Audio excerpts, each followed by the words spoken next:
sur ce plateau improvisé, puisque BFM TV, vous le savez désormais, est mobilisé auprès des Marocains frappés par un drame historique. Donc ce séisme, c'était il y a 24 heures maintenant, 24 heures et tout juste, la terre tremblait de façon historiquement forte dans ce pays, 6,8, 6,9 sur l'échelle de Richter, un épicentre situé à une centaine de kilomètres d'ici. Mais nous sommes ce soir donc toujours avec mes invités. Bonsoir, Farah Guessous. Merci d'être avec nous ce soir. Vous êtes entrepreneuse. On va s'intéresser évidemment aux conséquences économiques, pas seulement sociétales de ce tremblement de terre. Mais je voulais d'abord que vous nous racontiez, un peu comme tous celles et ceux comment vous avez vécu ce qui s'est passé hier soir. Où est-ce que vous étiez? À quel moment vous réalisez et quelle était votre réaction? On était tous ensemble à la maison. On venait de commencer à regarder un film avec les enfants. Quand soudain tout a commencé à trembler, les enfants ne savaient pas trop ce qui se faisait. On a compris que c'était un tremblement de terre parce que vraiment. Vous comprenez tout de suite ou pas? Oui, on comprend tout de suite. Au bout de 2 secondes, on a compris que c'est un tremblement de terre parce que c'est vraiment plus fort qu'une secousse normale. Donc on a décidé d'évacuer. C'est là où il y a eu une coupure d'électricité. On a utilisé les téléphones pour pouvoir descendre avec les voisins. Donc il y avait un moment très fort. Il y avait des personnes qui étaient beaucoup plus bouleversées que nous. Nous, on était un peu plus calmes. Il y a eu une entraide comme tout le monde a partagé. On a fait sortir les chaises, l'eau, ce qu'il y a à faire et on est resté à l'extérieur. À la marocaine, nous dirait. À la marocaine, effectivement. Donc, nous n'avons pas perdu de télécommunications. Pour ceux qui n'avaient pas accès à leur opérateur téléphonique, on a pu appeler tout le monde pour assurer tout le monde. Donc, c'était un flux incroyable d'appels téléphoniques, mais aussi de groupes qui nous rassuraient et qui nous disaient ce qui se passait parce qu'on n'avait pas accès forcément. Donc, on a eu une perte d'électricité pendant 15 minutes, ça a repris. Et tout allait bien. Il y a 2 mots qui reviennent, je vais les résumer à ma façon, mais histoire et solidarité. Histoire parce que c'est la première fois que le Maroc, depuis 1960, est frappé avec cette ampleur, avec ce bilan. Et puis solidarité parce que, visiblement, il s'est passé des choses. Vous, qu'est-ce que vous avez retenu des premières heures après cette secousse? Vous vous réveillez le matin, comment vous découvrez votre ville? Qu'est-ce que vous voyez? Qu'est-ce qui vous frappe par rapport à la Marrakech que vous connaissez? Déjà des personnes qui ont peur, parce que comme vous avez dit, c'est inédit, c'est une première. Et donc on ne sait pas comment réagir et à quoi s'attendre. Il y a plusieurs personnes qui sont encore dans les rues, ne savent pas s'ils doivent rentrer ou pas. Il y a beaucoup de commerces qui sont fermés parce qu'il y a des dégâts. J'imagine qu'ils sont rentrés voir leurs proches et les consoler forcément. Mais c'est un peu moins animé sur certaines régions et la normale sur d'autres. Par exemple, sur les quartiers résidentiels où nous sommes, c'est business as usual. Donc tous les cafés sont ouverts, les restos et tout le reste. Un peu moins au niveau de la Médina, effectivement, parce que c'est pas la même infrastructure. C'est des demeures qui sont anciennes et qui sont un peu plus légères, on va dire. Et là, j'imagine que dans la semaine qui viennent, ça pourra reprendre petit à petit et voir quels sont vraiment les dégâts qu'il y a eu au niveau des commerces de la Médina. Youssef, je vous ai pas demandé ce que vous faisiez dans la vie et est-ce que cette situation avait des conséquences sur votre activité? Donc moi dans la vie je suis... Si vous pouvez en parler. Vous me le dites, j'enlève ma question si vous ne pouvez pas en parler. Avec plaisir. En fait, je suis entrepreneur franco-marocain, donc le plus gros de mon business est en France. Et puis j'ai aussi quelques business ici au Maroc, effectivement. Donc économiquement parlant, j'ai une totale confiance en mon pays déjà ici au Maroc et j'ai totalement confiance en l'esprit même marocain parce que le Marocain c'est quelqu'un qui a toujours su rebondir et ça il y aura pas de souci là-dessus. Je suis hyper confiant par rapport à ça.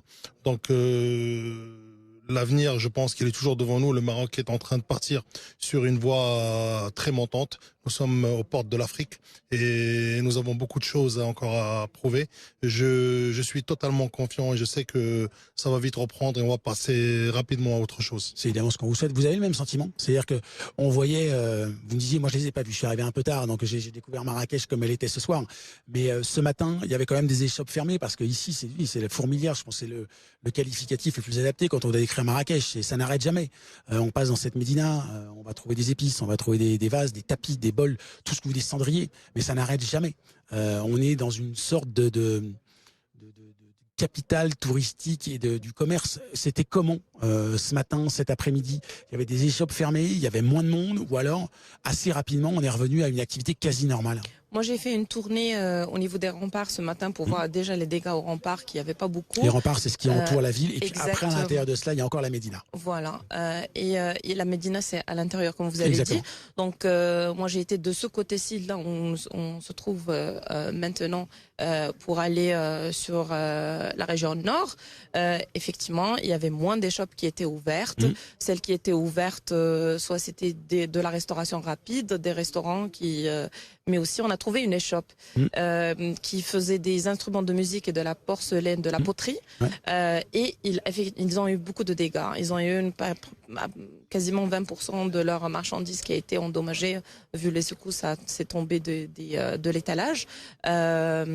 Mais je pense que la majorité est en train de voir ce qui se passe chez leurs voisins pour leur donner un coup de main, parce qu'il y avait des ruelles qui étaient bloquées. C'est ce que nous racontait notre envoyé spécial. Voilà. Vous ne l'entendiez pas, mais Clémence qui découvrait avec les habitants des ruelles qui étaient inaccessibles parce que barrées.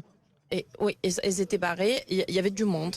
Il y avait de la mobilisation des autorités locales, de la police, de l'armée, mais aussi les autres forces auxiliaires qui venaient en aide, qui donnaient les informations pour pouvoir donner le signal à ces personnes pour rentrer et identifier où se trouver.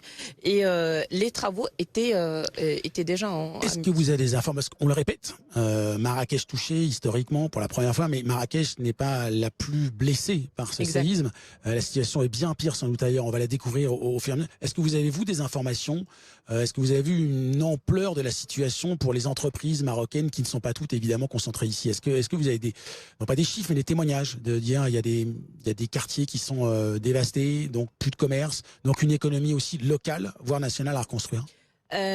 Je dirais que le dommage n'est pas dans la région de Marrakech. La région de Marrakech, oui, elle est à 80 km de l'épicentre. Donc principalement sur la région de Taroudant, la région de l'Haouz, plusieurs provinces. C'est beaucoup de rural, donc il y a moins d'urbains.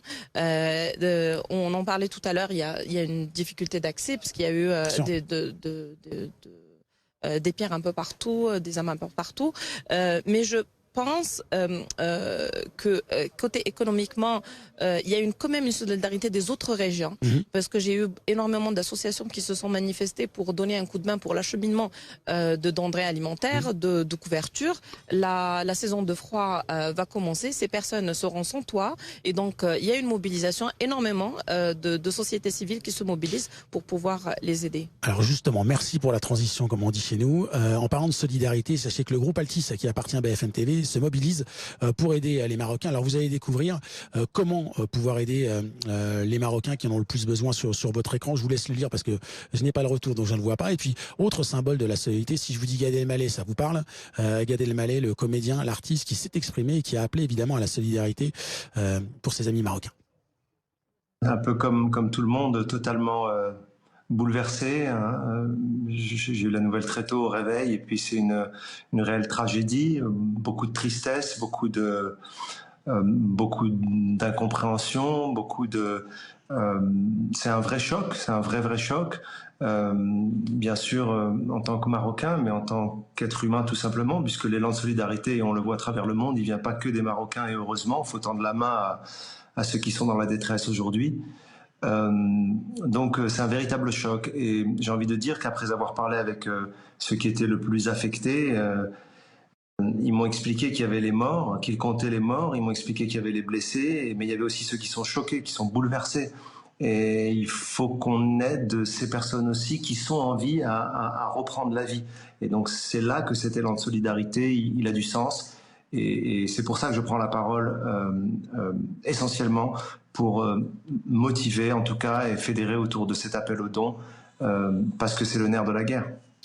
Voilà pour cet appel à la solidarité lancé par Gad Elmaleh. Farah, qu'est-ce qu'il faut? Qu'est-ce qu'il faut faire si on veut aider? J'avais cet appel de notre groupe Altis, mais qu'est-ce qu'il faut faire si on veut aider les Marocains aujourd'hui? Est-ce qu'il faut faire quelque chose tout de suite? Est-ce qu'il faut attendre? Est-ce qu'il faut envoyer? Quelle est la meilleure solution?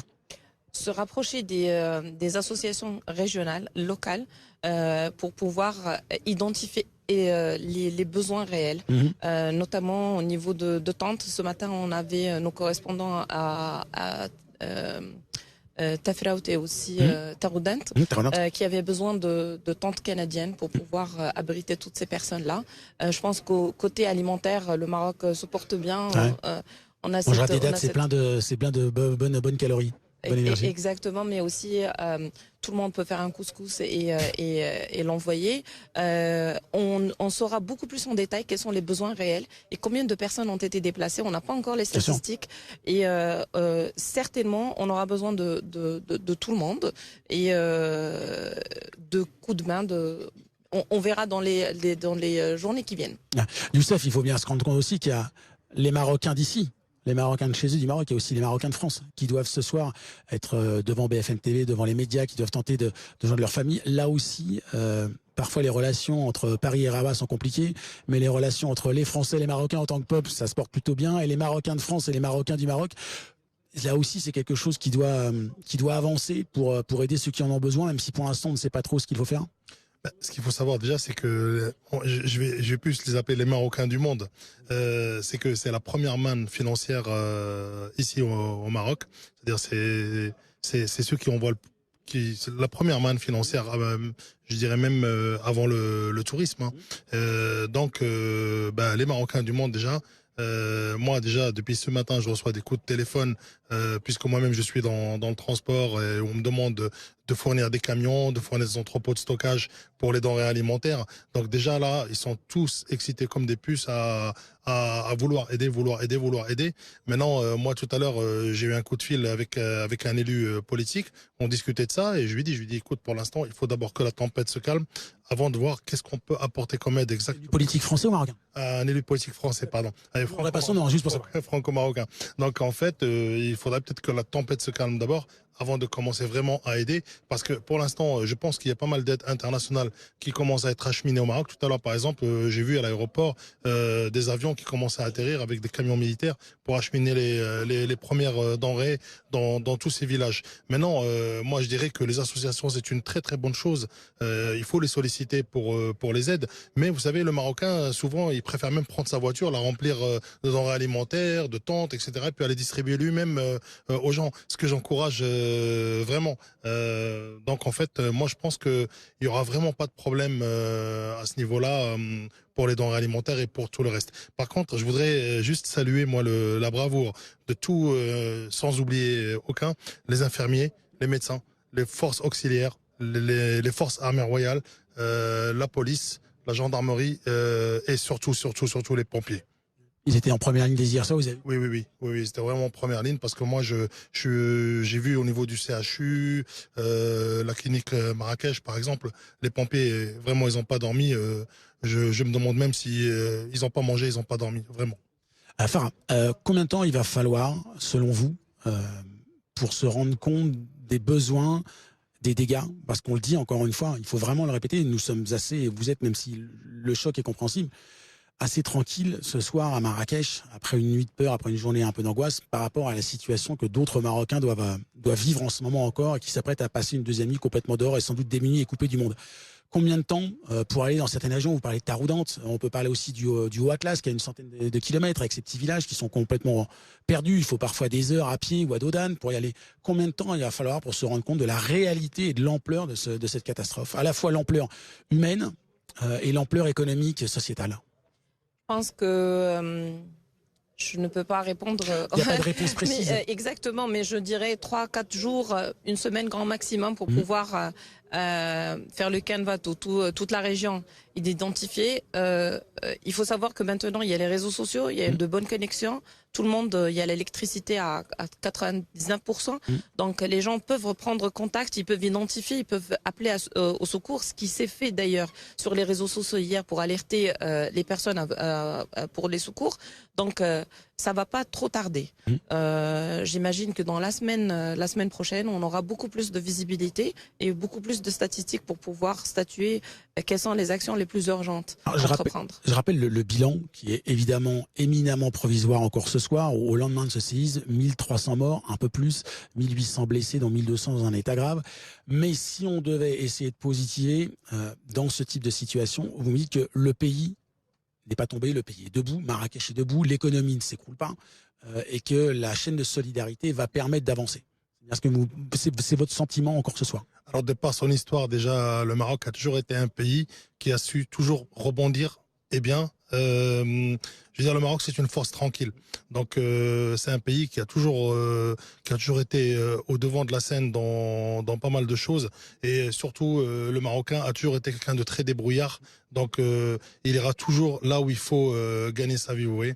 Donc, je pense, moi, je suis très confiant en l'économie marocaine, qui est très, très bonne. Et d'ailleurs, là, on devait recevoir à Marrakech un congrès qui concerne le FMI dans pas... Fonds monétaire international. Voilà, dans pas très longtemps. Donc, si vous voulez, si le Maroc a été sollicité, c'est pas pour rien, c'est parce que on sait que c'est un pays très sérieux financièrement parlant. Donc, je suis vraiment pas inquiet pour l'économie marocaine et je pense que ça va aller de plus en plus loin. Comme je vous le disais tout à l'heure, c'est la porte de l'Afrique. Nous avons beaucoup de chemin encore à parcourir et nous avons fait un bon bout de chemin avant. Donc, il faut faire confiance en l'avenir. Je pense que tout ça va, je veux dire, ça va pas rester à nous parce qu'on pensera toujours au drame qui nous est arrivé avec tous ces pauvres gens qui sont morts et c'est jamais beau à voir. Maintenant, quant à l'économie du Maroc et aux futures générations marocaines, la jeunesse, etc., je suis vraiment confiant. Je sais que financièrement parlant, économiquement parlant, ça ira toujours de l'avant. Farah, c'est aussi votre sentiment, de façon peut-être différente, mais c'est vrai que le poumon touristique et économique, il est ici, le poumon administratif, il y a Casa, oui, plutôt Casa, Rabat était dans la capitale du Maroc, mais on est vraiment dans le poumon économique, donc c'est plutôt aussi une bonne nouvelle que la vie puisse reprendre très rapidement ici. Je pense que même au niveau de Marrakech, là, j'ai vu beaucoup d'arrivées de touristes aujourd'hui avec leur... Il y avait des avions. Ouais, il y avait des gens dans des avions. Moi, j'en étais, exactement. Et vous voyez, il y a une énorme affluence. Il y a assez d'établissements touristiques pour pouvoir les faire. Certes, il y aura des dégâts, mais c'est pas des dégâts majeurs comme pour Agadir. Et je pense que la reprise, il n'y aura pas de reprise, il y a une continuité pour le moment. Et économiquement, on saura se débrouiller. On a passé quand même 2 ans de Covid qui étaient beaucoup plus contraignante. Ouais, je vous le confirme, c'était pareil en France. Effectivement, donc on a pris un peu les bonnes habitudes et on sait comment faire. Et je suis confiante que ça va être résolu assez rapidement. Et le meilleur slogan, si je peux me permettre, c'est de dire qu'il fait un peu moins chaud ici qu'à Paris en ce moment. Et ça peut venir pas mal de Français parce qu'il fait très chaud en France, je ne sais pas si vous le savez. Oui, c'est un peu caniculaire. Voilà pour l'anecdote. Parce qu'il faut comprendre aussi que, et vous en parliez tout à l'heure, Youssef, c'est que le pays a aussi se souvenir d'une certaine génération de ce séisme terrible d'Agadir, 1960, entre 12 et 15 000 morts. Et pour celles et ceux qui sont venus à Agadir après, ou celles et ceux qui viennent à Agadir, la ville a été à ce point ravagée que la nouvelle ville d'Agadir, elle n'a pas été reconstruite, elle a été construite à côté. Et qu'on est vraiment dans quelque chose qui avait marqué évidemment l'identité marocaine. Tout à fait. D'ailleurs, avec ce qui s'est passé, ce drame qui avait touché Agadir, aujourd'hui, quand on va à Agadir, c'est une ville balnéaire magnifique. Bon, pour moi, c'est un des bijoux africains, et je dirais même... Je préfère Fès, moi. Après, c'est la capitale historique. Fès, c'est une très très jolie ville aussi. Je veux dire. Maintenant, donc... Pour revenir surtout sur Agadir, aujourd'hui, quand vous allez à Agadir, vous êtes épaté parce que c'était une ville qui était entièrement ravagée, qui a été entièrement reconstruite, repensée de A à Z. Aujourd'hui, vous avez des grands boulevards. Je veux dire, ça a permis de refaire la ville, de la remodeler entièrement. Aujourd'hui, c'est vrai qu'Agadir, c'est une très très belle ville, et c'est vrai que ça a été construit un peu à côté parce que l'ancienne ville, elle touchait plus côté port, si je me souviens bien. Donc aujourd'hui, à Agadir, oui, c'est un bijou africain. Farah, je parie comme Youssef, mais c'est aussi ça le symbole de la résilience marocaine. C'est-à-dire qu'on est capable, malgré des drames comme celui qui touche votre pays, d'avancer, de reconstruire, d'avancer et de revenir plus fort. C'est aussi ça qui doit attendre et qui va se passer pour les Marocains en tant que personnes, aussi pour les Marocains en tant qu'entrepreneurs, travailleurs, selon vous? Vous savez, dans la vie, on ne peut qu'avancer. On ne peut pas régresser. On ne peut pas revenir de l'avant. Donc, on avance plus ou moins vite. On avance, on va plus loin tous ensemble. Et je pense que ça, c'est l'esprit marocain. Il y a de l'entraide, certainement. Il y a déjà, économiquement, on verra quels sont les besoins, encore une fois, de toutes des entreprises et des secteurs par région. Et il y a sûrement des solutions qui vont se mettre en place pour pouvoir les accompagner à franchir cette catastrophe. Maintenant, on aura toujours des incidents climatique. On est sur du réchauffement climatique. On a eu des vagues de chaleur. Il y a beaucoup de problèmes. Vous avez une vague de chaleur maintenant. Donc oui, on s'adapte. On apprend sur le tas et tout le monde change. Et on est là avec notre résilience. On trouvera des solutions qui peuvent nous donner un peu plus une longueur d'avance sur les autres. Parce que c'est pas la première et c'est pas la dernière. Je vais bientôt vous rendre votre liberté, après vous avoir remercié évidemment d'être venu ce soir, mais qu'est-ce qui va se passer pour vous ce soir? Vous avez le sentiment d'être toujours en la suite de cet événement historique et vous êtes encore dans une situation particulière, ou alors d'ores et déjà c'est retour au business as usual comme disait tout à l'heure Farah? Retour à la normale, ça y est, je veux dire, il y a eu ce tremblement. Ensuite, il y a eu des répliques qu'on a un peu senties tout à l'heure. Donc maintenant, je veux dire, on va pas rester dans la peur. Hein. Je veux dire, d'ailleurs, quand on le voit, depuis ce matin, je suis dehors. Les Marocains n'ont même, pour moi, ils ont même plus peur. Ils veulent aller de l'avant, ils veulent rapidement passer à autre chose, mais par contre, ils sont prudents. Donc, ils savent que, par exemple, le soir, le mieux, peut-être, c'est de dormir un petit peu dans le jardin, etc. Mais pour ma part, moi, personnel, ce soir, je dors chez moi dans ma maison, donc je vais pas attendre quoi que ce soit. Et puis, les Marocains sont tellement croyants qu'on se dit ce qui arrivera. Farah, en quelques secondes, la suite ce soir quand vous allez... On a dormi dans nos lits hier et c'est ce qu'on fera ce soir. Merci beaucoup Youssef, merci beaucoup Farah d'avoir été avec moi ce soir pour nous faire vivre vraiment ce moment d'histoire tragique, même si on a bien compris que la solidarité et l'espoir faisaient partie de votre quotidien et de votre culture. Merci à toutes les équipes qui nous ont permis d'être là ce soir.